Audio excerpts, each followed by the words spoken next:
Un libro normal yo lo abriría por aquí, pero este se abre aquí.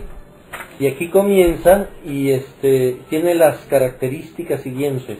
Y lo vamos a circular para que lo vean. Génesis es el primero que comienza. Vamos, donde está la seña, ahí está Génesis. Y ven que dice Génesis y está en hebreo. Y comienza el versículo 1 de derecha a izquierda, de derecha a izquierda hacia abajo. O sea, se lee exactamente al revés que el español, ¿no? Que va de izquierda a derecha, bajando, aquí es de derecha a izquierda. La otra característica del hebreo, como les comentaba yo, y aquí lo pueden ver en la tapa, son puras consonantes. En los textos originales de la Biblia, los manuscritos originales, están en puras consonantes. ¿Qué quiere decir eso? Por ejemplo, la palabra perro en español, ¿no?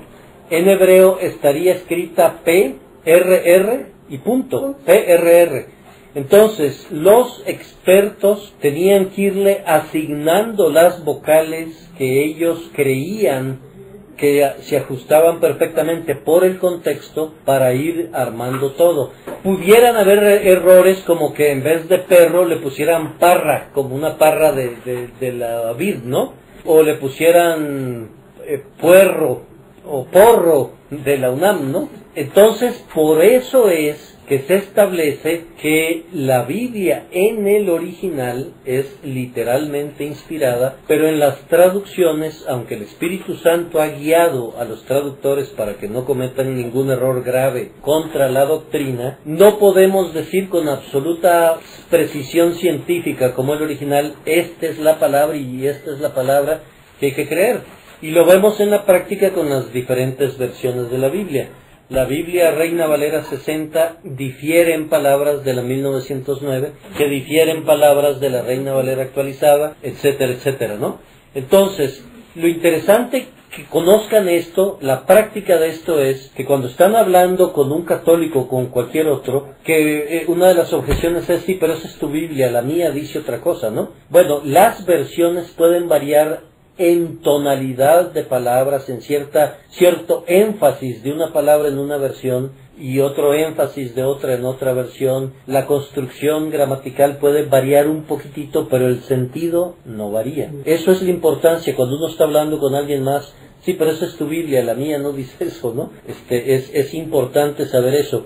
¿Y por qué hay imprecisiones en la traducción? Es importante saberlo porque el hebreo, como les repito, no tenía escritas las vocales, y las vocales no son como las nuestras, como perro que está claramente la E, sino que son unos puntitos que ahora al circular el libro los van a ver, unos mini puntitos, casi hay que ponerse una lupa para verlos, y van arriba y abajo. Si son 3 puntitos es una E, si son 2 puntitos es una O. Entonces todo eso genera una sofisticación tremenda del original a la traducción, y pueden ver exactamente lo que les dije. Revisen el orden de los libros. Afortunadamente hay una parte arriba que está en inglés o en alemán y se le puede entender bien. Dice Génesis a la izquierda, a la derecha es Génesis en hebreo y arriba a la izquierda Génesis y así va Génesis, Éxodo, y termina en Crónicas 2, no en Zacarías. Recuerden que el orden varía.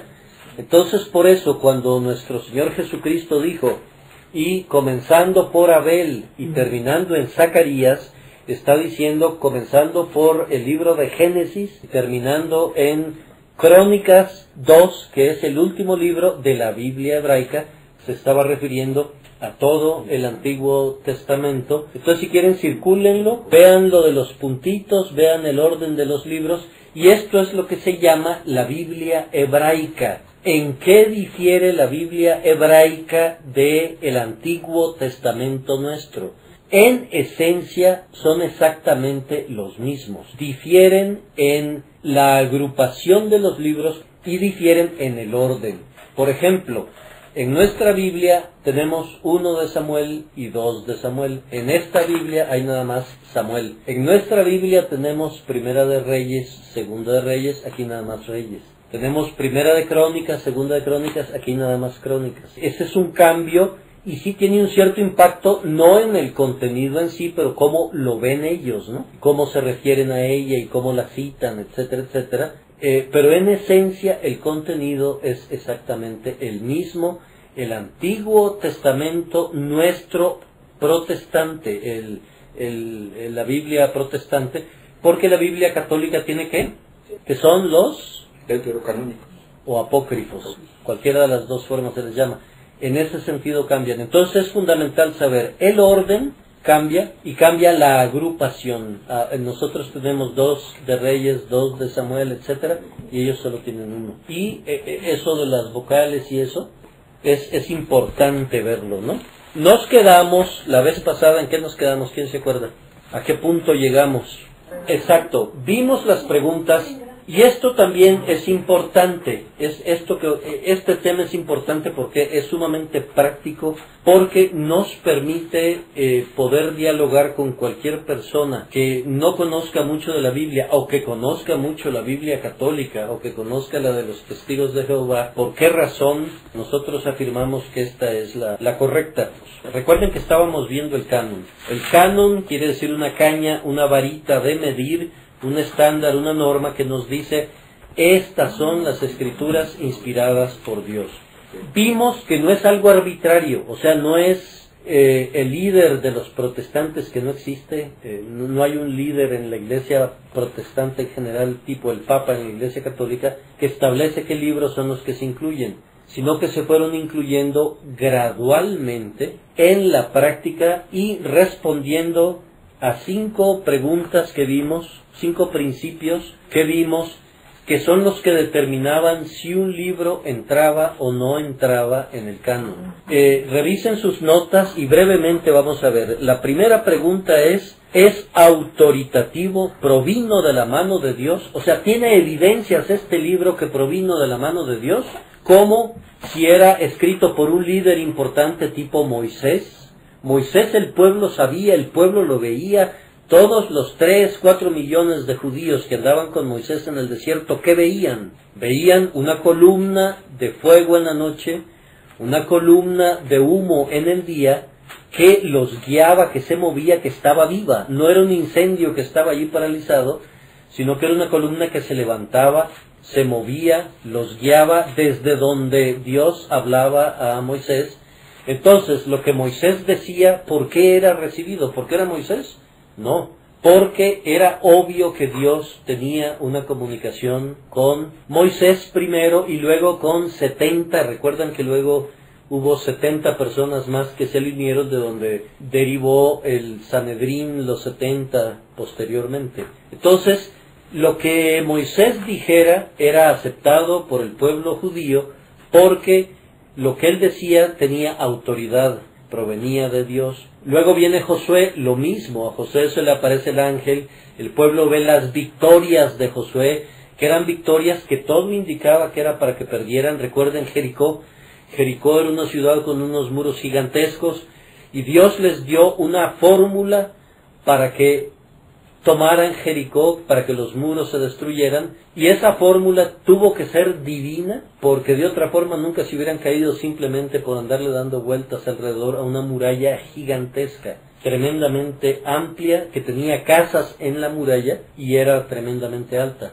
Entonces, lo que Josué decía era aceptado por el pueblo judío. ¿Por qué? Porque veían que había una relación con Dios, que tenía autoridad, lo que decían que provenía de Dios. Dios le dijo, hagan esto, y de ahí sale el capítulo 6 de Josué, que es la destrucción de Jericó, el 6 y el 7. Luego viene Ai, la toma de Ai, el otro pueblito después de Jericó, que quisieron hacerlo a la manera propia, y Dios les dice, no, así no lo van a hacer, tienen que hacerlo de esta manera. Entonces ellos dicen, mira, esto proviene de Dios, ¿no? Y así vamos viendo cada libro, y esa pregunta número 1 proviene de Dios, y por lo tanto, lo que está escrito, registrado sobre esos eventos, tiene autoridad. Pero entonces ven que estos puntos, lo importante que vean es que no son puntos teóricos que alguien definió, es que tiene que ser, no, lo iban viviendo, lo iban viendo que la persona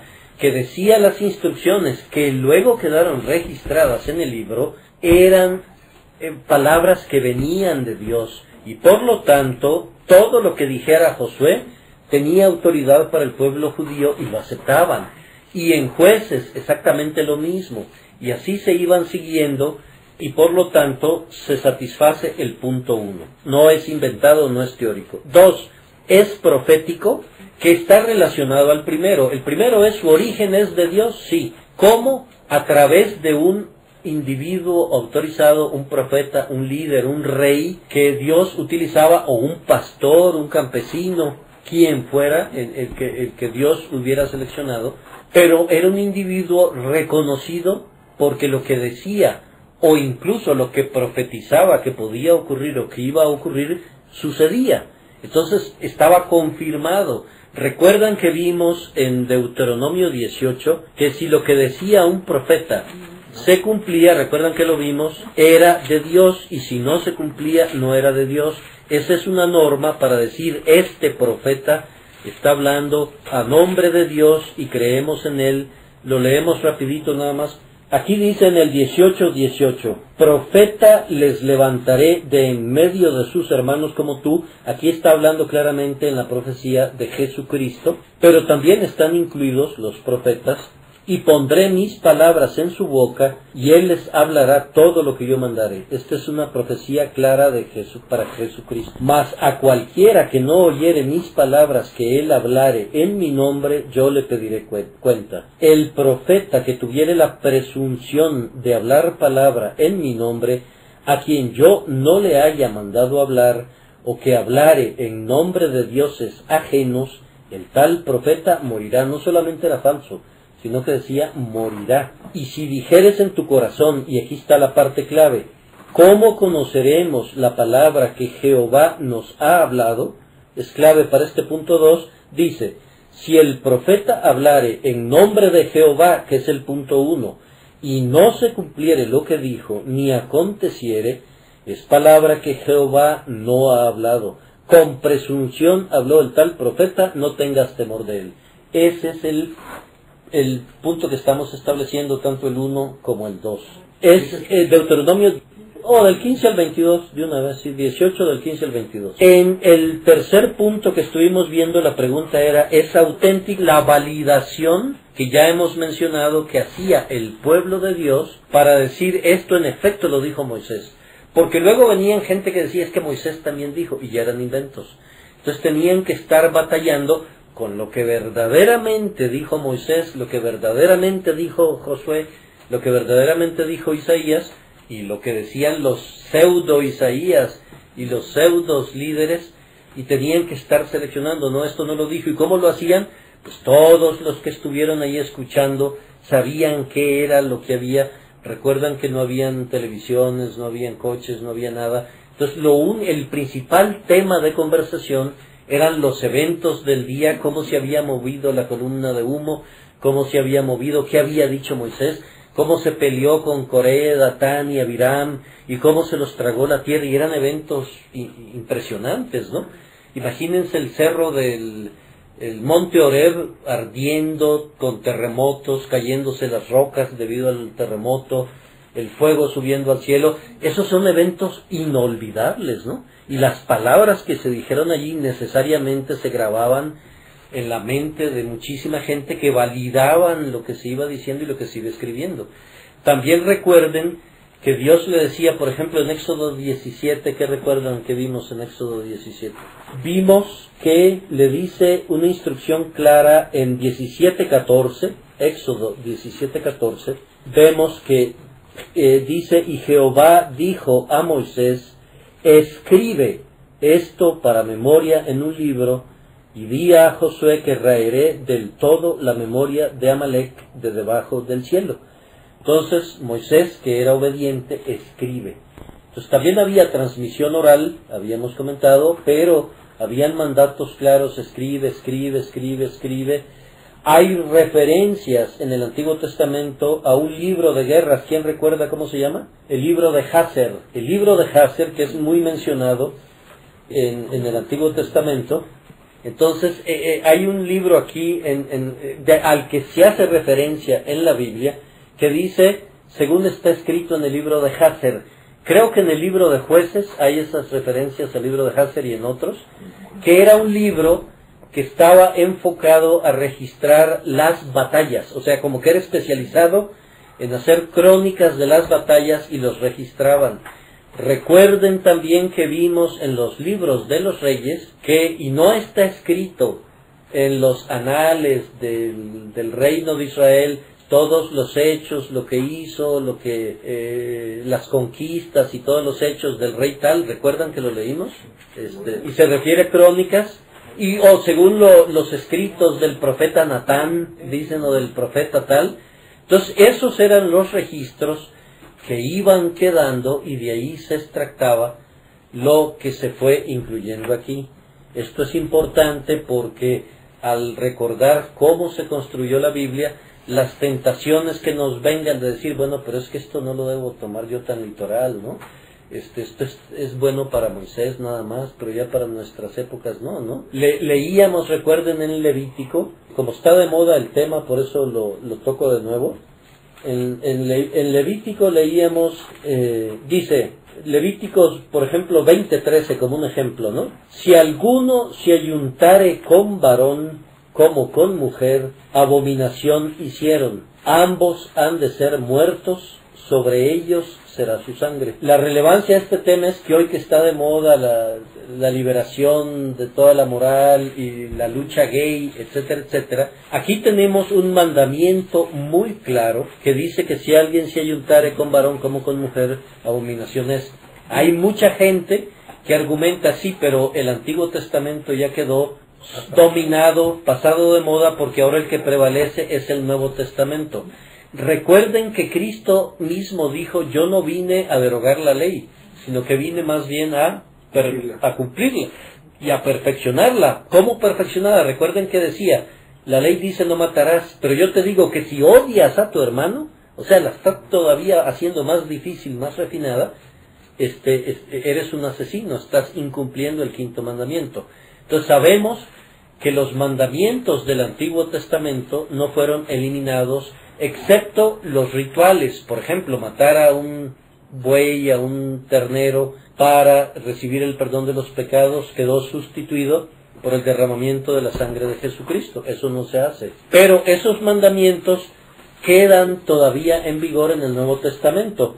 ¿Cómo lo sabemos? Recuerden que vimos que en 1 Corintios, como un ejemplo, decía, ¿quién recuerda la cita que decía ni los homosexuales, ni los borrachos, ni los estos, ni los otros entrarán en el reino de los cielos? Aquí está, 6:9, 1 Corintios 6:9, como ejemplo para que vean que la ley que se estableció en el Antiguo Testamento, como proviene de Dios, es una ley que sigue prevaleciendo y que por lo tanto hay que cumplirla. Y en 6:9 leemos algo muy parecido a lo que ya leímos. Allá era pena de muerte, y aquí lo que está diciendo es, ¿no sabéis que los injustos no heredarán el reino de Dios? No erréis, ni los fornicarios, ni los idólatras, ni los adúlteros, ni los afeminados, ni los que se echan con varones, ni los ladrones, ni los avaros, ni los borrachos, ni los maldicientes, ni los estafadores heredarán el reino de Dios. En el Antiguo Testamento era pena de muerte, que es equivalente, ¿no? Aquí es no heredarán el reino de Dios, que también es pena de muerte eterna. Se van a quedar fuera del cielo, ¿no? Fuera del reino de Dios. Entonces estamos viendo que la palabra de Dios es permanente, es viva y eficaz. ¿Y por qué tiene esa característica? Porque proviene de Dios, porque fue dada a través de un profeta o un hombre de Dios, y fue validada, como lo vimos en el punto 3, por la gente que sabía que sí se estaba diciendo la verdad. Recuerden la frase que les dije que tomaban ellos como norma, que es: si estás en duda en relación a un escrito, a un libro, deséchalo. Por irse con suma seguridad, ¿no? Podía ser, hay casos ahí que decían, yo creo que sí la libra este fragmento, este libro. Si hay duda, deséchalo. Por eso quedaron tan poquitos, porque si había duda, lo desechaban. Estamos en el Antiguo Testamento ahorita, ¿ok? No se me confundan que luego vamos a entrar al Nuevo Testamento, donde hay menos problemas porque coincidimos plenamente con la Biblia católica. Pero de todas formas eran muy estrictos. La otra pregunta era, ¿es dinámico? Y recuerdan que definimos es dinámico como que si tiene poder de Dios para transformar vidas. Lo que decía Pablo, la palabra de Dios es viva y eficaz, o sea, cambia la vida de una persona. ¿Cómo la cambia? Porque el hombre está muerto espiritualmente y mediante la palabra de Dios recibe la vida, y al recibir la vida hay un cambio tremendo en su persona. Entonces, tiene el poder de Dios que transforma vidas. Era otra norma que se tenía en cuenta para definir si era del canon o no. Y la última es si fue recibido ya por todo el pueblo, leído y utilizado y aceptado por todo el pueblo de Dios. Como un ejemplo concreto vimos lo que Pedro decía de las cartas de Pablo. ¿Recuerdan?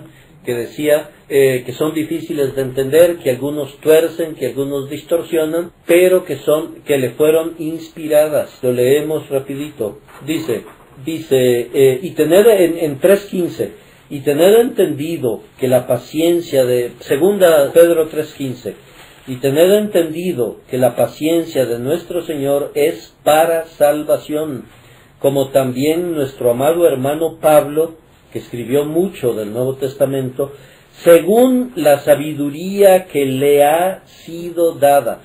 Que le ha sido dada, fíjense, ahí están los elementos. Nada de lo que estamos viendo es de memoria teórico o dice fulano, no, está en la Biblia.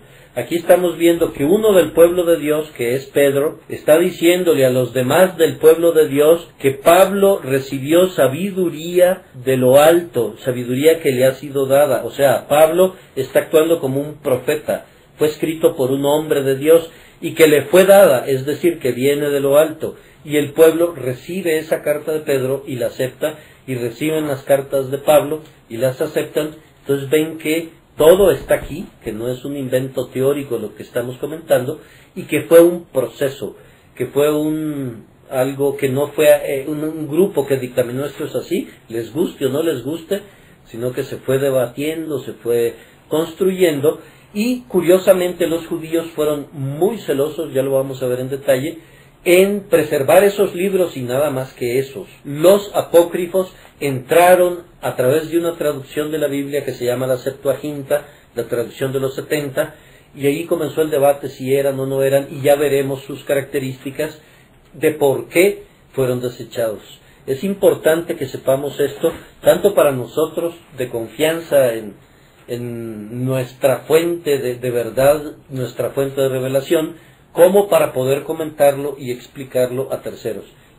Ya vimos cómo Jesucristo validó al Antiguo Testamento, recuerdan, que es lo primerito. O sea, ¿cómo sabemos que estos libros que seleccionaron los hombres de Dios y que escribieron los hombres de Dios provienen de Dios? Bueno, la primera fuente, Jesucristo, y ya los leímos, que fue Lucas 24:44, el importante que dice de la ley, los profetas y los escritos, se refiere a los tres componentes. Luego vimos Juan 10:31 al 36, que vuelve a referirse al Antiguo Testamento, y el de Lucas 11:51, que habla claramente, cubriendo desde Abel, desde Génesis hasta Crónicas, que era el último libro, según el orden de los judíos, ¿no? También hay testimonios desde los tiempos primeros de gente del pueblo de Dios que definía cuáles eran por ejemplo, ustedes han oído hablar de Josefo, ¿no? Es muy conocido. Josefo es un historiador famosísimo que escribió en los primeros siglos, el siglo I y parte, creo, del siglo II, fines del primer siglo. Y Josefo defiende, y les voy a leer, por eso traje el libro, porque tiene párrafos interesantes y pónganles mucha atención.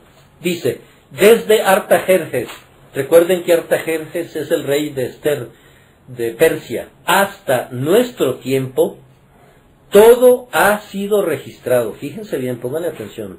Desde Artajerjes hasta nuestro tiempo, ya el siglo I, ya había muerto Jesucristo, todo ha sido registrado, pero no ha sido considerado digno del mismo crédito que lo que había precedido, pues la exacta sucesión de los profetas cesó. Está diciéndolo Josefo, que no era así, digamos, uno de los líderes.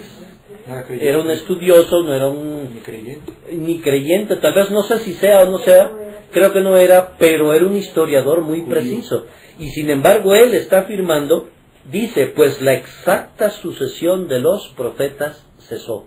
Ahí tenemos que el pueblo estaba reconociendo que ya no habían hombres de Dios en todos esos escritos posteriores. Luego sigue, pero la clase de fe que hemos colocado en nuestros propios escritos se evidencia por nuestra conducta. ¿Qué vimos? Lo dinámico, el cambio que genera la palabra de Dios, pues aun cuando ha pasado muy largo tiempo, nadie se ha atrevido a añadirles algo o a suprimirles algo, ni a alterarlos en manera alguna. Qué curioso, ¿no? O sea, cómo la Biblia tiene una fuerza que no ha permitido, imagínense ustedes a lo largo de toda la historia, todos los reyes soberanos que han querido eliminar la Biblia, desaparecerla, cambiarla, que no dieran los satánicos por meter párrafos en la Biblia que fueran contrarios a la doctrina y estar ahí para confundir a todo el mundo, ¿no? No han podido. Ese poder mismo de la Biblia es interesante. No han podido. Y los testigos de Jehová trataron, pero de alguna manera quedó en un documento separado. No es la Biblia. No se logró integrar a la Biblia. Y todo el mundo sabe, esa es la Biblia de los testigos de Jehová. Pero es curioso ver cómo el libro está como protegido por algo que desde el siglo I, Josefo dice, nadie se ha atrevido a añadirles algo o a suprimirles algo a esos libros, a estos, ni a alterarlos en manera alguna. No se han atrevido. Y desde Artajerjes, ¿qué quiere decir? Se refiere al tiempo en que fue escrito el último libro, el de Malaquías. O sea, desde Malaquías a la fecha del primer siglo, y no se refiere al Nuevo Testamento, sino al Antiguo Testamento, ninguno de los libros. Entonces este es un argumento fuerte, ¿para qué? Para desechar los libros apócrifos, que la mayoría están fechados posterior a Malaquías. Ese es un detalle muy importante. Otra fuente, que es el Talmud. El Talmud es un conjunto de interpretaciones, comentarios e interpretaciones de los rabíes, de los sabios judíos.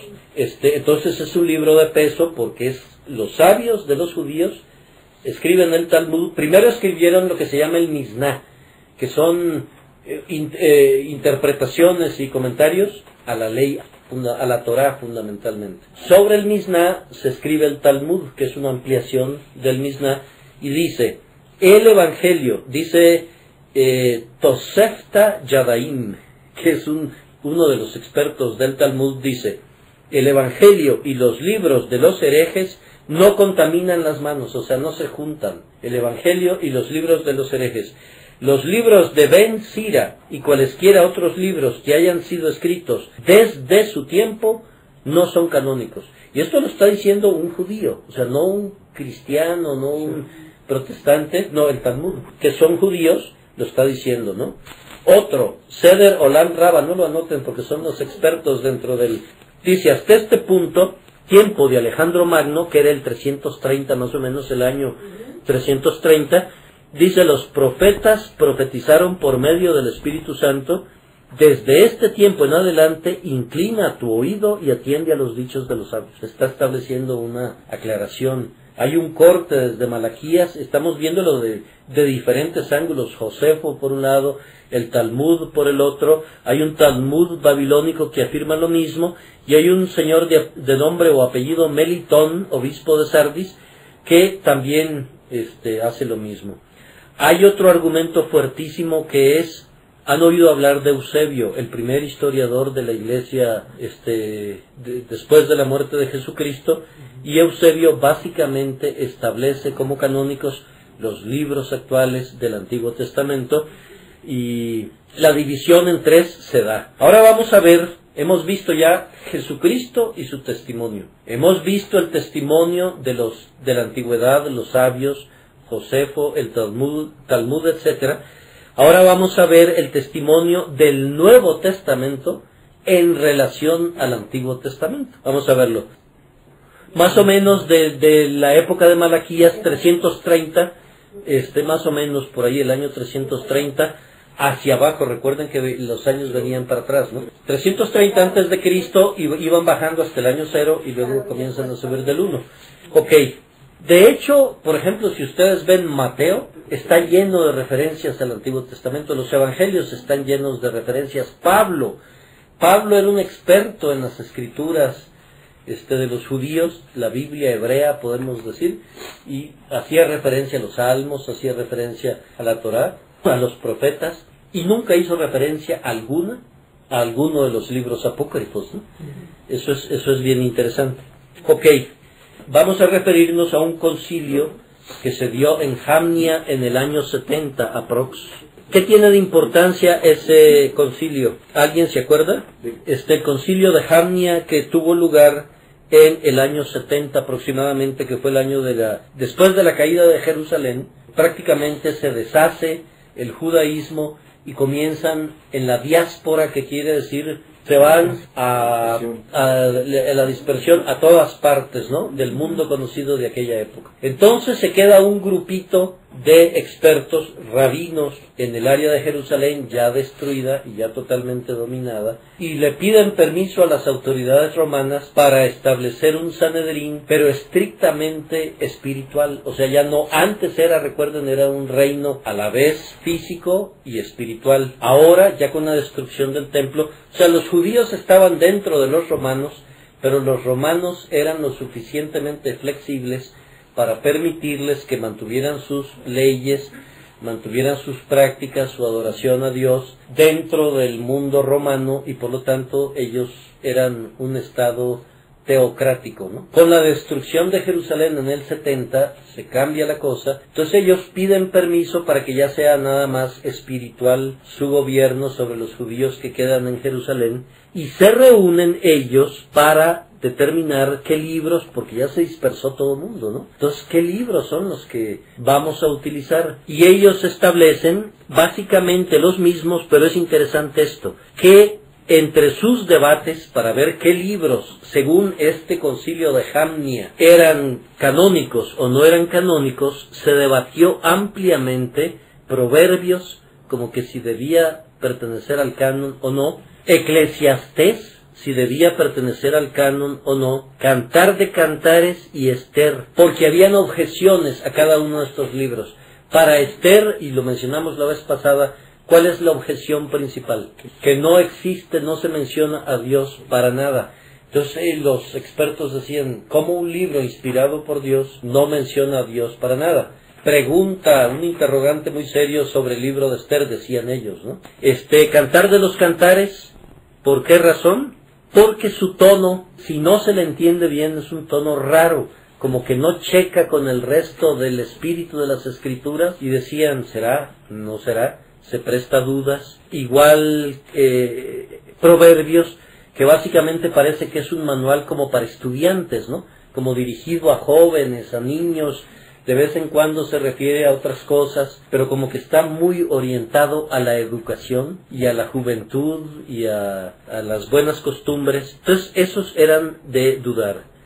Eclesiastés no lograba armonizar fácilmente con la ortodoxia contemporánea. Si ustedes ven y leen Eclesiastés y han leído a los existencialistas, a Sartre, a Albert Camus y a ellos, encuentran cierto paralelismo, ¿no? Como que el autor de Eclesiastés está hastiado de la vida, aburrido, como que ya no le importa nada, como que todo le vale. Ese es el sabor que uno más o menos, si no le entiende bien, porque el libro es precisamente eso. Sin Dios, todo lo que dice el libro es una vida vacía, ¿no? Pero si uno lo lee así, lo relee y lo lee 20 veces, cae en la trampa de que es un libro existencialista, frustrado de todo y que de nada sirve nada, ¿no? Si no pesca los versículos claves que dan la clave para entenderlo. Entonces, esto lo estamos comentando para ver por qué ciertos libros habían dudas si eran o no eran. Curiosamente, y esta es la parte interesante, que para la conclusión de los debates de Jamnia, el firme reconocimiento de todos estos libros como Santa Escritura fue confirmado, lo cual nos da una doble satisfacción, porque a pesar de que fueron cuestionados ampliamente, encontraron suficientes razones para confirmarlos, ¿no? Ahora vamos a entrar a una parte interesante que es la literatura apócrifa. La literatura apócrifa. ¿Quién sabe qué significa la palabra apócrifo? Apócrifo. Viene del griego apócrifos. Apócrifos, que significa escondido o también oculto. Ese es el verdadero significado de apócrifo. Escondido o oculto.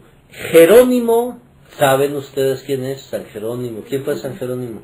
San Jerónimo, conocido como San Jerónimo, sí, del 300 al 420 por ahí, falleció más o menos en el 420, aquí no ponen, fue un erudito, un verdadero sabio, que tuvo una educación clásica en Roma, pertenecía a una familia acomodada y recibió de la mejor educación que había disponible en su época, y se metió mucho en la Biblia y se volvió fanático y se hizo monje católico, ¿no? Y se metió a aprender a fondo desde su educación inicial a estudiar el griego, y con su interés en la Biblia y tenía mucha habilidad para los idiomas, se metió a estudiar el hebreo a fondo, tan a fondo que se fue a vivir a Palestina, a Jerusalén, y realmente conocía el hebreo, pero de viva voz, no de diccionarios. Por eso el papa de aquella época, de nombre Dámaso, le hacía preguntas, le mandaba una carta y le decía: Jerónimo, ¿qué entiendes tú que significa esto?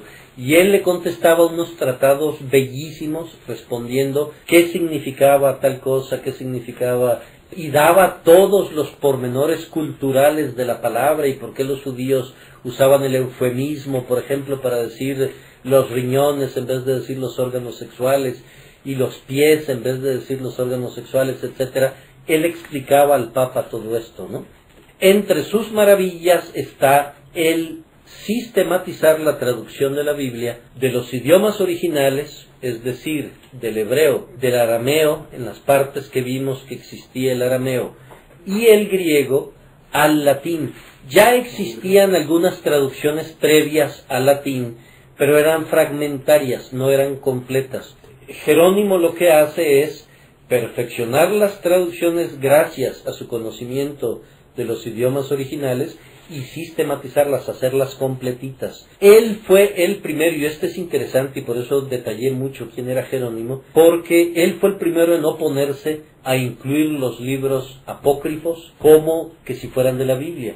Un verdadero conocedor decía: no pertenecen a la Biblia, no son inspirados por Dios directamente, son buenos libros, pero no son.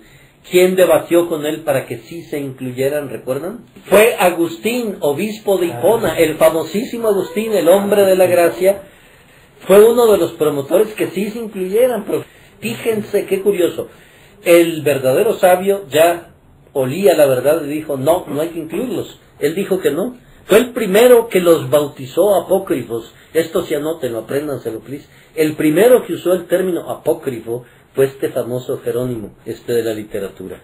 Ahora, ¿por qué no son canónicos? Son 4 puntos importantes. ¿Por qué no son? Ya vimos los otros 5 puntos, ¿por qué son canónicos los anteriores? Aquí, ¿por qué no son? El primero es, tienen errores. Dicho de otra manera, abundan en inexactitudes, anacronismos históricos y geográficos. Esto es importante. La Biblia aceptada, los críticos durante siglos y siglos y siglos han querido demostrar que tiene fallas, que Jericó no existió, que las murallas de Jericó nunca fueron derribadas, y vienen arqueólogos y después de muchos siglos descubren, sí, fueron derribadas, aquí están los residuos de las murallas, en efecto fueron derribadas. Nos equivocamos, dicen los críticos, ¿no? A diferencia de eso, que no han podido demostrar el error, los apócrifos sí tienen reconocidos errores. ¿Qué quiere decir anacronismos? Fechas equivocadas. Por ejemplo, en el libro de Judith se habla de Holofernes. Holofernes era un general de Nabucodonosor. Recuerden que Nabucodonosor es el que destruyó a Jerusalén al final y se lleva cautivo a todo mundo y se lleva todos los tesoros del templo. Y Holofernes no pudo ser porque Judith está escrito y habla de temas posteriores. Sin embargo, dice que Holofernes fue general de Nabucodonosor. Eso es un anacronismo, que no coinciden las fechas y están llenos de inexactitudes. Ese es el punto 1. Entonces, un libro que contiene inexactitudes, errores, anacronismos, errores históricos y geográficos, no proviene de Dios. 2. Enseñan doctrinas falsas y fomentan prácticas que están en desacuerdo con la escritura inspirada. Por ejemplo, ¿cuál es una doctrina falsa? Les comentaba yo que en el libro de Macabeos, que son 2 libros, Macabeos 1 y Macabeos 2, se habla de orar por los muertos. Esa es una doctrina que no va de acuerdo con toda la Biblia inspirada y por tanto choca. ¿Cómo es posible que solo se haga una mención a orar por los muertos en un libro apócrifo y que no esté avalado en ninguna otra parte de la escritura inspirada por Dios? Por eso se dice doctrina falsa. Se concluye que es doctrina falsa. Luego viene 3. Recurren a tipos literarios, novelas. Judith y Holofernes, ustedes lo leen y les recomiendo que lo lean como novela. Es muy interesante. O sea, se pasan un rato agradable, pero ustedes mismos van a sentir que hay algo que no les habla con la misma riqueza con que hablan los libros inspirados. Ustedes lo sienten. Yo no sé si yo lo siento porque ya mi mente está programada a sentirlo, pero lo cierto es que uno siente que el libro no tiene la fuerza. Es como leer a Vargas Llosa, es interesantísimo. Si el libro lo pica uno, no se duerme hasta terminarlo. La tía Julia y el escribidor, pero no tiene una riqueza como para volverlo a leer. La Biblia la leemos y la releemos y siempre nos da algo nuevo, está viva, siempre nos está hablando algo nuevo, no siempre se abre a cosas nuevas. Los apócrifos no, uno los lee y como que dice, no, como les digo, no sé si es que uno está programado, pero mi experiencia ha sido, no. Es un buen libro, es un libro interesante, pero no. Sí, recurren a tipos literarios y despliegan una artificialidad en las materias y en el estilo que no guarda la relación. También lo comentábamos, por ejemplo, si alguien es un devoto lector de Vargas Llosa, por decir algo, o de Carlos Fuentes, y prácticamente se lo sabe porque ha leído y releído sus libros, y de pronto le pasan un libro de Juan Rulfo, le ponen la tapa de Carlos Fuentes y te dicen, oye, te presto esta novela de Carlos Fuentes, y que no dijera Rulfo por ninguna parte, automáticamente ese experto López que dice, es que no es Vargas Llosa, es que es un buen escritor, pero es otro escritor, no es Vargas Llosa, ¿no? Igual aquí, o sea, se detecta luego que el estilo no guarda una similitud con el estilo de los libros inspirados. Y el cuarto elemento es que carecen de los elementos distintivos de la genuina escritura, por ejemplo, el poder profético y poético y el sentimiento religioso. O sea, su calidad es diferente, en pocas palabras. Carecen del carácter divino, y ese carácter divino está definido como poder profético, poético y sentimiento religioso. La Biblia, por ejemplo, tiene una poesía increíble, altísima, que es una poesía que no es humana, ¿no? Es una poesía verdaderamente divina. Escuché una entrevista a un escritor, creo que era británico, y le decían, oiga, ¿y usted de dónde saca los títulos de sus libros? Que son verdaderamente títulos maravillosos. Y él confiesa así genuinamente y dice, me pongo a leer la Biblia, obviamente en inglés, y cuando veo una frase o un conjunto de palabras muy atractivas, de ahí tomo el título de mi libro y el entrevistador no sabía y le dice, es que los títulos de su libro son impactantes, o sea, son títulos que verdaderamente llaman la atención, y él dice, los tomo de la Biblia, ¿no? Lo que pasa es que leemos la Biblia normalmente sin apreciarle su vena poética, pero tiene una vena poética tremenda, riquísima, expresiones que son sublimes, que solo en la Biblia se encuentran y que sin embargo los del mundo la ven como un libro así que de otra categoría inferior y prefieren a Octavio Paz y a esos poetas, cuando verdaderamente la poesía está aquí, ¿no? Esto es para comentar por qué los libros apócrifos son apócrifos y ya nos queda claro. En general, entonces, vemos que están con errores, su categoría no es igual, y el pueblo de Dios nunca los aceptó como verdaderos. Pero es el pueblo de Dios, no es un grupito, como les repito. Ya veremos en la parte católica cómo fue un concilio, el concilio de Trento, el que metió a fuerzas los apócrifos y dijo: el que no crea que son inspirados por Dios, anatema, sea maldito, dijo el concilio de Trento. ¿Qué diferencia a esta revisión y evaluación y consideración y debates y ver por qué sí y por qué sí, hasta que se quedan? Y ellos solitos se quedan. Yo les comento que Lutero, por ejemplo, decía: Santiago no es revelado por Dios, Santiago es un libro de hombres. Y finalmente Dios lo llevó a decir: Santiago es revelado por Dios. Vean lo que vimos ahorita. Proverbios lo querían desechar los judíos en Jamnia, y por alguna razón misteriosa, ahí está Proverbios, y no salió. Y por alguna razón misteriosa, ahí está Cantares, y no salió. Y por alguna razón misteriosa, ahí están todos los que mencionamos, ¿no? Eclesiastés y Esther, ahí están. Y no se pudieron sacar, y están sólidos, tanto en la Biblia hebrea como en la nuestra, ¿no? Y en la católica también, nada más que ellos exageraron y se fueron a más. Pero ahí están. Entonces sí vemos que es una fuerza, ¿no? Esto es importante reflexionarlo, porque muchas veces uno tiene sus tentaciones y dice: ¿será cierto? Que será verdad, que como dicen, yo he oído decir que es la palabra de Dios, pero ¿será verdaderamente la palabra de Dios? ¿Y cómo sé yo que es verdaderamente la palabra de Dios cuando el demonio nos tienta, cuando andamos fríos y nuestra oración no es como debe ser y andamos en los afanes del mundo? Y si será verdad, yo no tengo tiempo de leerla, no importa, pues finalmente yo ya me la sé, ¿no?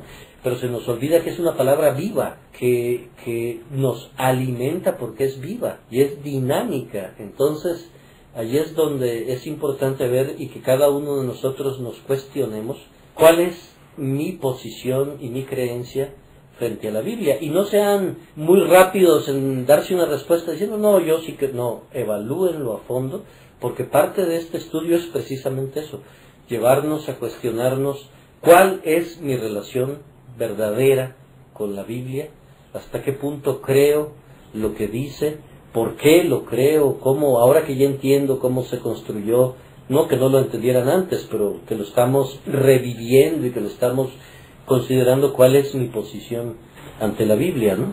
Porque finalmente eso es lo que cuenta, ¿no? Diana, ¿qué pasa si una persona, siendo cristiana, no cree en todo lo que dice la Biblia? Pues yo me cuestionaría hasta qué punto puede afirmar que es cristiana, porque hay versículos como ese famoso de Timoteo 3:16, que habla claramente y nos define, dice, 3:16 de la segunda de Timoteo, toda la Escritura, no está diciendo ciertos pasajes, aquellos que fueron escritos directamente por Moisés, sí son revelados por Dios. Pablo habla clarísimamente que dice: toda la Escritura es inspirada por Dios y útil, o sea, no es letra muerta que ya se escribió y ya pasó. Nos está diciendo que es útil. ¿Qué quiere decir útil? El carácter dinámico que vimos, o sea, algo que nos sirve, que nos está alimentando, que nos está ayudando para enseñar, para que aprendamos, para redarguir, para darnos cuenta de nuestras fallas, para corregir, decirnos: vete por aquí, para instruir en justicia, a fin de que el hombre de Dios sea perfecto, enteramente preparado para toda buena obra. ¿Cómo podemos ser preparados para toda buena obra? Estudiando la Biblia toda, no solamente el Nuevo Testamento, no solamente los Salmos, que nos gustan a veces porque creemos que son medio facilitos de leer, ¿no? Los Salmos más fáciles de leer que Reyes o que Génesis. Hay que leerlos todos, y leerlos no es: Pablo, siervo de Dios y apóstol de Jesucristo, conforme a la fe de los escogidos, y me voy siguiendo, ya la leí, ya la hice, ya hoy, ya cumplí. Es reflexionar, es meditar, es tratar de que se integre a nosotros esa doctrina de ese versículo, que forme parte de nosotros y que ya no salga de allí. Eso es creer, confiar.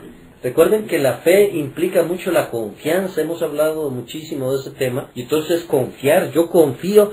Si Pablo dice inspirado por Dios, como Pedro nos lo confirma, que toda la escritura es inspirada y útil para enseñar, yo lo creo.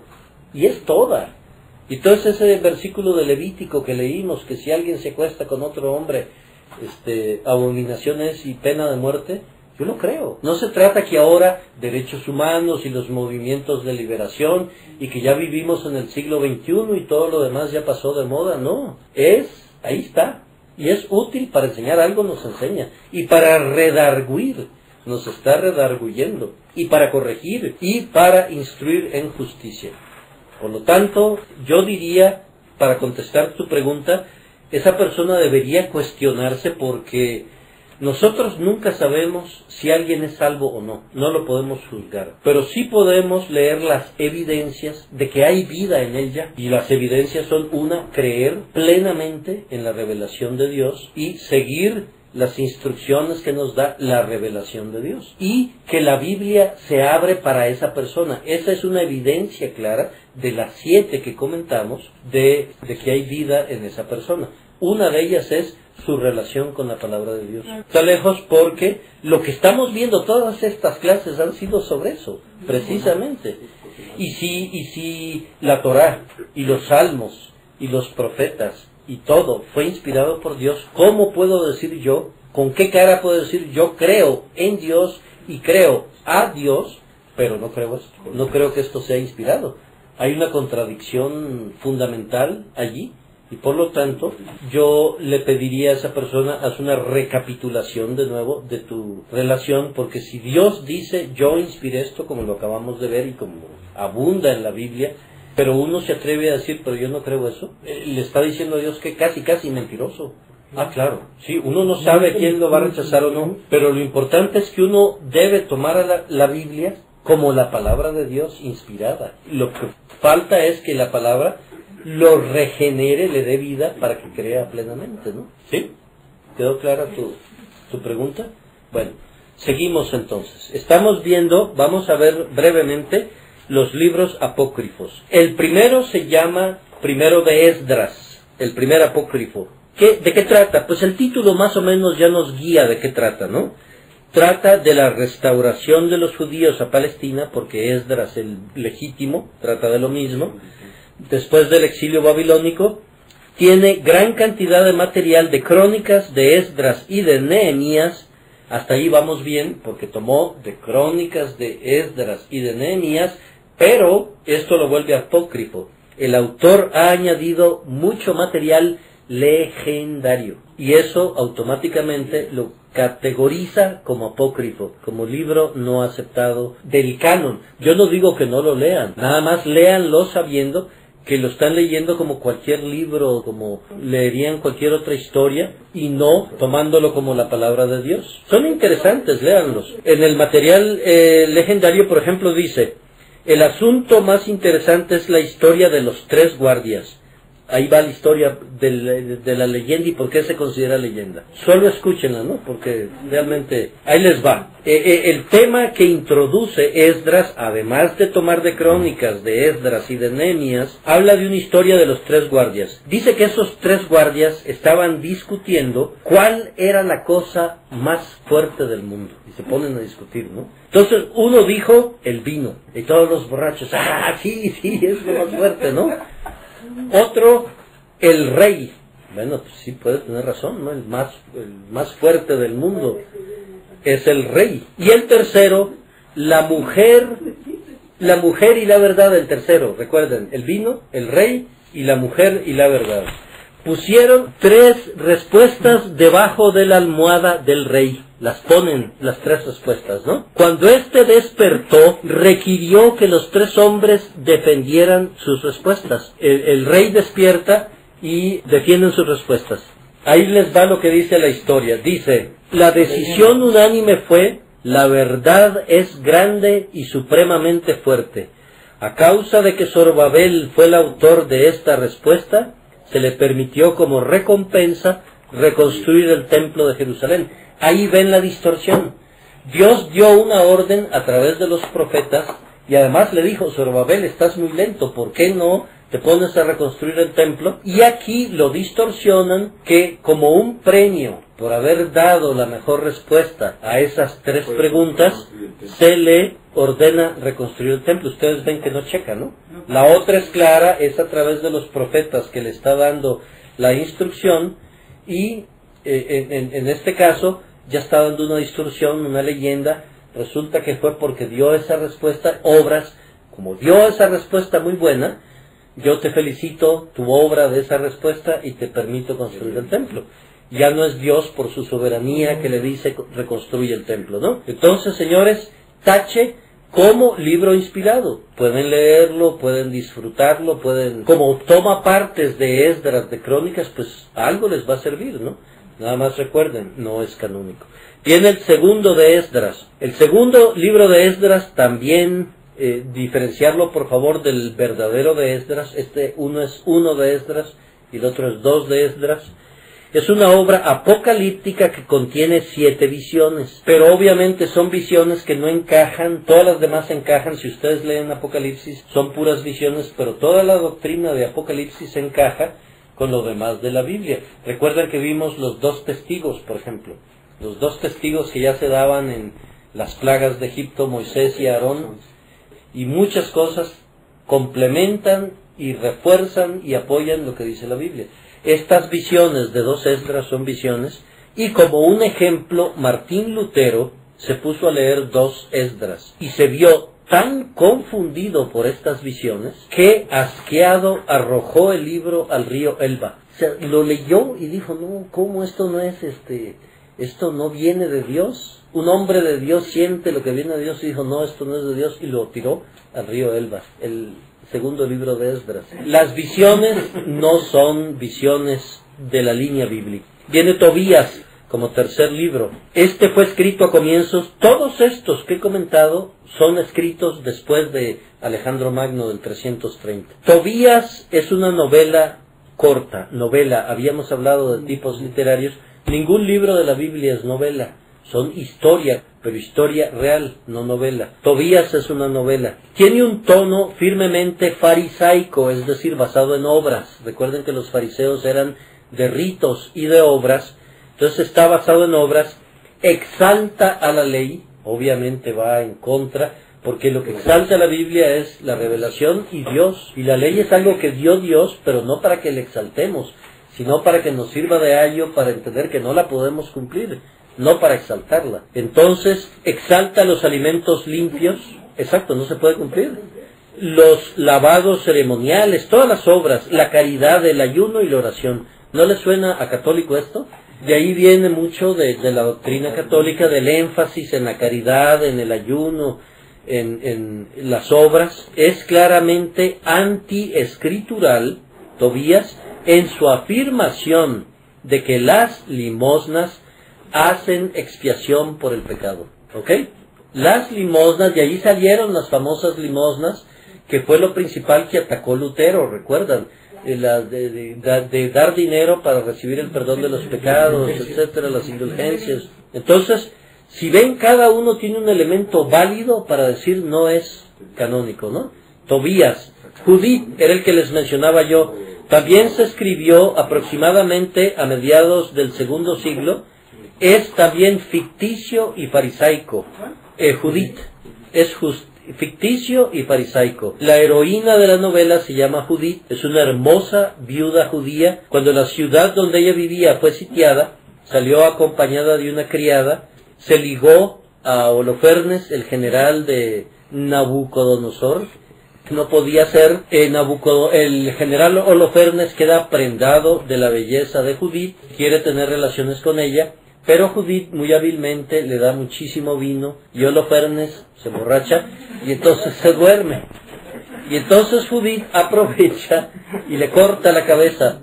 De 2 intentos le corta la cabeza a Holofernes, agarra su cabeza y la va a mostrar a todo el pueblo, y entonces el pueblo se envalentona y luchan con el ejército, y el ejército asirio, falto de dirigente, fue derrotado. Pero toda la historia está llena de cosas ficticias y de énfasis en obras, asuntos farisaicos, ¿no? Exacto. Entonces, ese sabor de obras es lo que lleva a todos los expertos a decir, Judith, no lo aceptamos como libro canónico. Hay unas adiciones a Esther, al libro de Esther, unos agregados. Recuerden que Esther misma fue debatido como libro, si era canónico o no. Estas son adiciones, y en las adiciones se dice que Esther y Mardoqueo ayunaron, pero no específicamente que hubiesen orado. Para compensar esa falta, en las adiciones, en el libro original, se dice que ayunaron, pero no que oraron. Entonces las adiciones agregan todo lo que los escritores sentían que el libro de Esther debía contener y que no contenía. Entonces las adiciones obviamente se ve que es un parche, algo agregado, añadido a la fuerza, para aclarar o justificar cosas que no habían antes. La sabiduría de Salomón es otro libro apócrifo, escrito alrededor del año 40 después de Cristo. Fue escrito para impedir que los judíos cayeran en el escepticismo, es decir, en no creer, en el materialismo y la idolatría. Es como el libro de Proverbios, y la sabiduría es personificada en el libro de la sabiduría de Salomón. Hay muchos nobles sentimientos expresados en este libro, pero no tiene la altura de los libros inspirados. Y luego está Eclesiástico, a diferencia de Eclesiastés, es eclesiástico, que manifiesta un alto nivel de sabiduría religiosa, algo semejante al libro canónico de Proverbios. Contiene muchos consejos prácticos. Y Wesley, por ejemplo, que es conocido nuestro, citó varias veces al libro de Eclesiástico. Para su información, hoy se usa mucho en la iglesia anglicana, Eclesiástico, como referencias, ¿no? O sea, son libros que contienen ciertas cosas buenas, pero a su vez meten ciertas cosillas que no son aceptables. Hay otro libro apócrifo que es Baruch, que se presenta a sí mismo como habiendo sido escrito por Baruch. ¿Recuerdan quién fue Baruch? El escribano o amanuense de Jeremías. Y este libro es escrito como que si Baruch lo hubiera escrito. El Baruch de Jeremías, ¿no? Ese es un anacronismo también. En realidad está tratando de interpretar la destrucción de Jerusalén del año 70. Aconseja a los judíos que no vuelvan a rebelarse, sino que permanezcan sumisos al emperador. A pesar de esto, la revolución de Bar Kokhba en contra de los romanos se llevó a cabo pronto, o sea, no le hicieron caso al libro de Baruch, y el 6º capítulo de este libro apócrifo contiene la así llamada Carta de Jeremías, con su fuerte advertencia contra la idolatría dirigida contra los... Y luego hay otros libros apócrifos, hay varios: Bel y el dragón, el canto de los 3 jóvenes hebreos, la oración de Manasés, Primera de Macabeos, que ese sí es muy importante porque es bastante histórico, y la Segunda de Macabeos, que nos hablan de esos periodos importantísimos de Antíoco Epifanes y de los Seleucidas. ¿Recuerdan quiénes eran los Seleucidas? Cuando Alejandro Magno conquista todo el Oriente, él es el emperador único, pero Alejandro Magno, que fue un excelente general, tuvo la mala suerte de morir muy jovencito. 2 años después de haber conquistado toda esa región, se muere. Entonces sus generales, que eran 4 fundamentalmente, heredan su imperio y establecen nuevas monarquías. Entonces hay 2 monarquías principales que afectan la historia del pueblo judío. Una es la de los Ptolomeos. Los Ptolomeos que reinaron en Egipto. Los Ptolomeos. Y los Seleucidas, que vienen de Seleuco.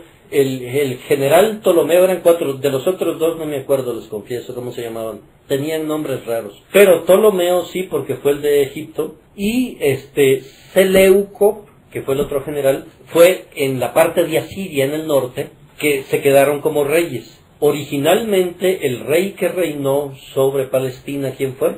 Ptolomeo, el de Egipto. O el reino de los Ptolomeos originalmente controló Palestina, y la controló de una manera muy liberal. O sea, Palestina pudo conservar sus costumbres, sus tradiciones, su religión en la época de los Ptolomeos, del 330 aprox, o 328, al 178, al año 178 a.C. Al llegar a esa época, los Seleucidas pelean contra los Ptolomeos, les ganan y se hacen cargo de Palestina. Y entra el primer rey de los Seleucidas, también más o menos tranquilón, pero se les acaba el dinero. Y entonces a Antíoco Epifanes se le ocurre asaltar el templo de Jerusalén y a imponer cuotas y cosas para recuperar el dinero, y se va endiosando, se va considerando muy grande y quita el altar de, creo que ofrece a un puerco en el altar de Jehová, y el puerco, recuerden, era un animal inmundo. Entonces comienza a hacer todas sus locuras, y esas locuras de Antíoco Epifanes son las que generan la rebelión de los macabeos, que es un grupo de judíos que eran rectos, entregados al Señor, y luchan contra los Seleucidas en una especie de guerra de guerrillas que están narradas en el libro de los Macabeos, el 1 y el 2, que son paralelos.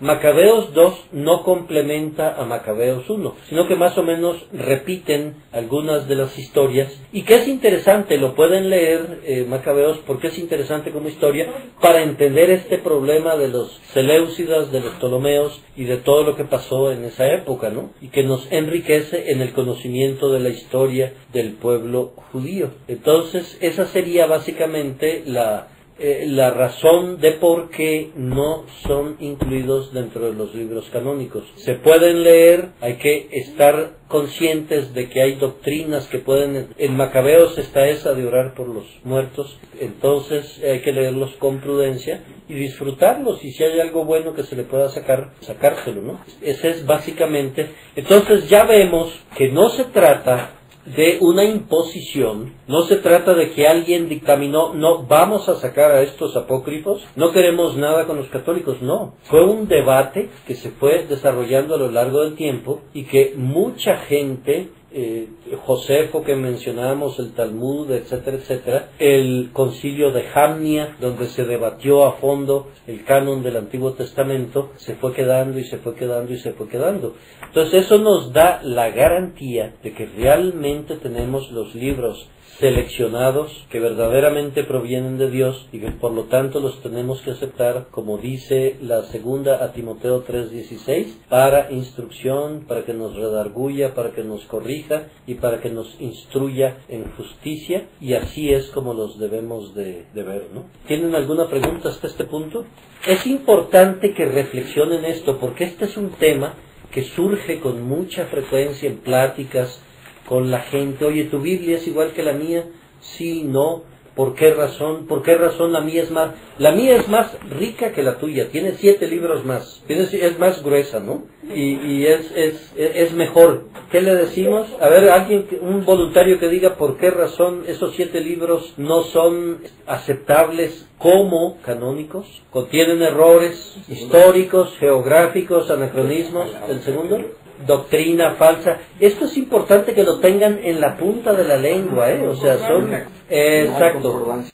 Para cosas sencillas, recuerden esto, son apócrifos porque tienen información falsa, no verdadera, tienen doctrina falsa, es fácil, es un esquema para que se lo graben, ¿no? Y podemos resumir todo lo demás diciendo no son acordes al resto de la Biblia. El ejemplo que yo les daba de Vargas Llosa, el experto lector de Vargas Llosa, y alguien le mete a Juan Rulfo sin decir que es Juan Rulfo, luego diría, este no es Vargas Llosa, ¿no? Es básicamente esos los puntos que nos dicen.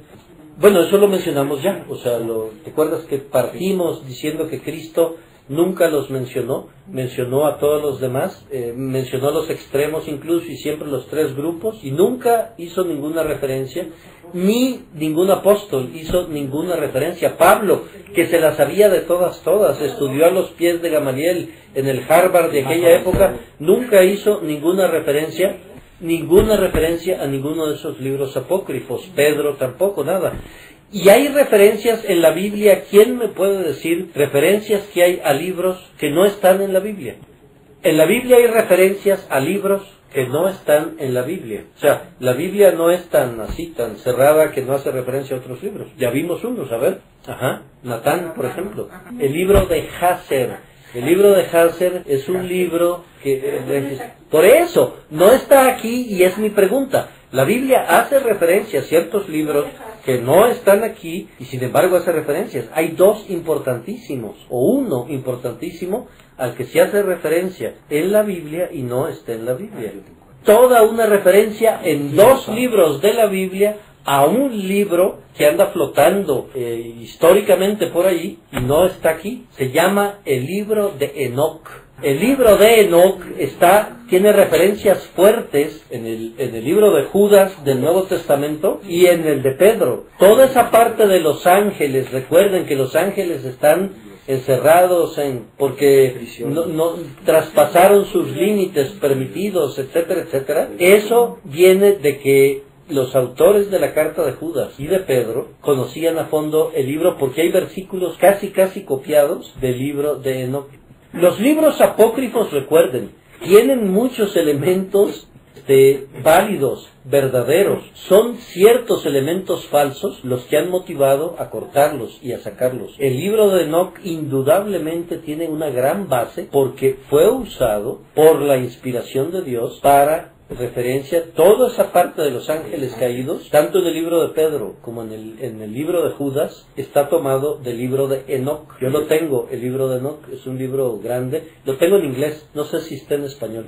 Entonces, el hecho de que no estén aquí no quiere decir que no los utilizaran, los conocían, ¿no? Pero no los aceptaron el libro de Enoc yo pienso porque tiene partes que son, como que ellos sabían que hay partes que sí eran válidas, eran tomables, y otras partes que no eran tomables. Solo la parte que dice caminó con Dios, y la que caminó con Dios y que fue levantado en Génesis. Pero de ahí está tomado. Es como la parte de Noé. Recuerdan que Noé predicaba, etcétera, etcétera. En el Nuevo Testamento hay una referencia a Noé que predicaba y que nadie le hacía caso a su predicación, que iba a venir un castigo de Dios, un diluvio. Todo eso lo tomaban ¿de dónde? ¿Sí me explico? Lo tomaban de fuentes que no sabemos de dónde provienen, pero existían esas fuentes, nada más que no quedaron aquí. Aquí quedó lo que Dios quiso que quedara, lo importante para nuestra salvación. Hay muchas cosas que nos interesan. A mí me interesaría conocer muchísimas cosas de la Biblia y me quedo con las ganas, porque no es la voluntad de Dios. Sí podemos meditar en ellas y llegar a conclusiones sabiendo. Es como las descripciones físicas, con poquísimas excepciones. Si ustedes ven, la Biblia nunca describe a nadie. Solo describe a David, a Saúl, a Absalón. El libro de Samuel básicamente es uno que describe físicamente a las personas.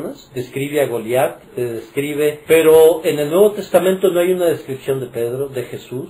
Entonces, ¿qué quiere decir eso? Que para nosotros no es relevante cómo se veían, si era flaco, si era gordo, fulano de tal, el apóstol tal. Lo único que queda es lo esencial que necesitamos para nuestra salvación, ¿no? Y para conocer a Dios como debemos conocerlo. Todo lo demás nos quedamos con las ganas, nada más. Y hay mucho material que uno se encantaría en conocer y en poder reflexionar, ¿no? Entonces, ¿cómo podemos aplicar todo esto que hemos aprendido hoy en la práctica? Un voluntario que nos comente qué aplicaría de lo que aprendimos hoy en su práctica, qué queda, digamos, de todo lo que hablamos el día de hoy. Que tenemos de alguna manera la comprobación de que los libros que componen nuestra Biblia son auténticos por el paso de varios procesos de muy meticulosos de selección, y de mucha gente que pues sabía, ¿no?, de lo que estaba hablando. Entonces, sí, y yo pienso que debe en la práctica también motivarnos no solo a leerla. Yo plantearía este cuestionamiento. Una es cómo leo la Biblia, que cada uno se pregunte cómo la estoy leyendo realmente. Porque tenemos diferentes dinámicas y estamos en un momento de gran exaltación, de unión con Dios, de entrega, y que a los afanes los apartamos. A lo mejor nos sentamos y decimos, hoy voy a leer 1 hora, y la leemos con calma y con gozo, y la disfrutamos y aprendemos. Y si mañana tengo que ir al doctor o al hospital o aquí o allá, no, pues sorry Biblia, hoy no tengo tiempo de leerla. Esos son cuestionamientos válidos. ¿Cuál es mi relación frente a la Biblia? ¿Cómo la leo? ¿Cómo la estoy leyendo ahora? No cómo la leí o cómo la leí hace un año. ¿Cuál es mi relación hoy con la Biblia? ¿Cómo la estoy leyendo? ¿Como verdaderamente inspirada por Dios? ¿Como que me merece todo mi respeto, todo mi esfuerzo por entenderla? ¿Reflexiono en ella o simplemente la voy leyendo y voy pasando o me quedo en los versículos y le pido a Dios que por medio de su Espíritu Santo me empape del contenido de ese versículo, de ese capítulo, de esa enseñanza? Eso es lo que nos tiene que llevar este tipo de comentarios de esta noche a ese cuestionamiento: ¿cuál es mi relación con la Biblia? ¿Creo en ella plenamente, sí o no? Y si no, ¿por qué? ¿Y qué debo hacer? Porque finalmente, si quiero ser salvo, tengo que creer en la palabra de Dios. No puedo llegar al cielo sin creer, porque mi fe entonces está falla, no está completa, ¿no? Porque la Biblia habla claro de que toda es inspirada por Dios. Y si yo no creo en algo, entonces algo está fallando. Estoy diciéndole a Dios: no, yo no te creo. Es duro, pero así es. O sea, tenemos que hacernos esos cuestionamientos y tomar determinaciones. Una es: a ver, voy a revisar qué tiempo le estoy dedicando cada día a mi lectura de la Biblia y al método, cómo la estoy leyendo, y si necesito levantarme 15 minutos antes en cada día para entregarle esos 15 minutos a la Biblia, lo voy a hacer. Si realmente es en serio que estoy recibiendo este mensaje de qué es la Biblia, ¿no? ¿Qué es la palabra de Dios? Si meditamos cómo se fue formando este versículo que voy leyendo, cómo cayó aquí. A lo mejor lo escribió Moisés de su puño y letra, y lo copió Josué, y lo copió Samuel, y lo copió alguno de los profetas, y lo copió algún rabino por allí, y lo copió y pasó y sobrevivió, y llegó Alejandro Magno y conquistó Palestina y destruyó todo, y este versículo milagrosamente sobrevivió, como sobrevivió el libro de Isaías en las cuevas de Qumran, y lo sacaron y estaba íntegro e igualito al Isaías que tenemos aquí, ¿no? Entonces, estoy consciente realmente cuando tomo la Biblia y me pongo a leer Isaías, todo lo que implicó que Dios le reveló a un profeta, que a su vez se lo explicó a su grupo de profetas. Isaías habla de una escuela de profetas que escribieron y que lo registraron, y se copiaba, no había imprenta y se iba copiando, y eran unos pocos manuscritos que sobrevivían, y Dios en su providencia se encargó que sobrevivieran intactos. Y eso es lo que tengo hoy en mis manos, ¿no? ¿Y cómo la estoy leyendo? ¿Con qué respeto? ¿Con qué fe? ¿Con qué entrega? ¿Con qué querer hacer lo que la Biblia me pide que haga? Si es una promesa de Dios, creo en esa promesa, me la aplico. Una de las fallas que tenemos al leer la Biblia es que, por ejemplo, al leer a los profetas o al leer a los profetas anteriores, Josué, Jueces, Samuel, Reyes, son profetas anteriores. ¿Por qué se llaman profetas anteriores si son históricos? ¿Alguien recuerda? Por la fuerte presencia de profetas en esos libros. Recuerden Natán, por ejemplo, y toda su actividad, y muchos profetas más están allí y de alguna manera influyen en todo el entendimiento de esos libros y las revelaciones de Dios a Josué, que se aparece como un ángel, etcétera. Recuerden a Gedeón y todas sus instrucciones para que combatiera con 300 soldados en vez de los 30,000 que tenía. Se le llama profetas anteriores. Pero ¿a dónde iba yo? Muchas veces leemos la Biblia y leemos una promesa de la Biblia y la creemos aplicable a Gedeón en su tiempo, y la creemos aplicable a Josué en su tiempo y al pueblo judío en su tiempo, y no la aplicamos a nosotros. Estamos leyendo mal la Biblia cuando cualquier promesa que tenemos allí la vemos como: eso era para Josué, eso era para Moisés, no es para mí. Hay una promesa que, explícamela por favor, está en Hechos 16:31, que dice: cree en el Señor Jesucristo y serás salvo tú y tu casa. Sí, ese es un versículo muy debatido, y debido a que la salvación... Aquí lo que se recomienda para el entendimiento de estos versículos es partir de la realidad para poder entender lo que dice ese versículo. Si está diciendo claramente tú y tu casa, yo podría entender que está diciendo que porque yo soy salvo automáticamente mi casa es salva. Pero eso es no entender la salvación, porque la salvación, ¿qué es? Recuerden, la salvación es que el Evangelio me es presentado a mí. Ya sabemos lo que es el Evangelio. Yo creo en ese Evangelio con fe salvadora, es decir, con 3 elementos: la mente con la cual creo que esta es la palabra de Dios. Por lo tanto, volviendo a contestar tu pregunta, si hay algo que yo no creo que sea la palabra de Dios aquí, automáticamente no estoy aceptando la instrucción que recibo y ya mi fe no es salvadora. La confianza que tengo en que lo que me dice la Biblia realmente me va a salvar, yo confío que lo que me dice es cierto, es el segundo elemento. Y el tercero y más importante es mi entrega total a Cristo, a Dios como Rey y Señor, y ya con eso yo soy salvo. Si yo soy salvo con eso, Jorge, que es mi hijo, no es automáticamente salvo con eso, porque volvemos a lo mismo, tiene que ser una fe salvadora personal. Lo que entienden los expertos en relación a este versículo es que ellos habían recibido la doctrina porque es el carcelero, ¿no? Y la familia vivían con ellos, y entonces, así como el carcelero se convierte porque había oído algo, o sea, él estaba duro, pero había oído algo, los otros también tuvieron que haber oído algo, porque Romanos 10 nos confirma de cómo se salvarán si nadie les predique el Evangelio. Quiere decir que ellos habían sido expuestos. Esta es una hipótesis, pero es una hipótesis necesaria, porque no se pueden salvar así de retache, ¿no? Como dominó. Cayó el primero y cae toda la familia, no.